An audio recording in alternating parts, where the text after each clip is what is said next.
तरह के लोग होते हैं, एक होते हैं एक्टोमॉर्फ, एक होते हैं मेसोमॉर्फ, एक होते हैं एंडोमॉर्फ। अब ये जो एंडोमॉर्फ हैं ये पतले नहीं होते जल्दी, और जो एक्टोमॉर्फ हैं वो मोटे नहीं होते, और जो मेसोमॉर्फ हैं जो मेरी तरह के होते हैं वो मोटे भी हो सकते हैं और पतले भी हो सकते हैं। जैसा खाएंगे वैसा मिजाज होगा, मतलब मिजाज ऐसा होगा कि वो उनकी हेल्थ जो है साथ में वो उस हिसाब से मैनेज हो जाएगी। अब ये पता कैसे चलेगा? आपने अपनी ये फिंगर और ये अपने अंगूठे के साथ इसको मेजर करना है इस तरह से। ये देखें, ऐसे आप करेंगे ना, तो अगर तो ये जैसे मेरा बिल्कुल ये बराबर आ रहा है, ठीक है, ये मेरा जो अंगूठा है ये फिंगर के ऊपर ऐसे नहीं हो रहा, ठीक है, ऐसे नहीं हो रहा, तो इसका मतलब ये है कि मैं मेसोमॉर्फ हूँ। अगर ये ऐसे है तो, अगर ये बीच में थोड़ा सा गैप आ जाएगा तो ये होता है एंडोमॉर्फ।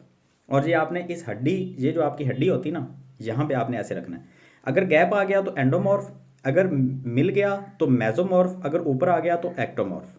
ये आजमा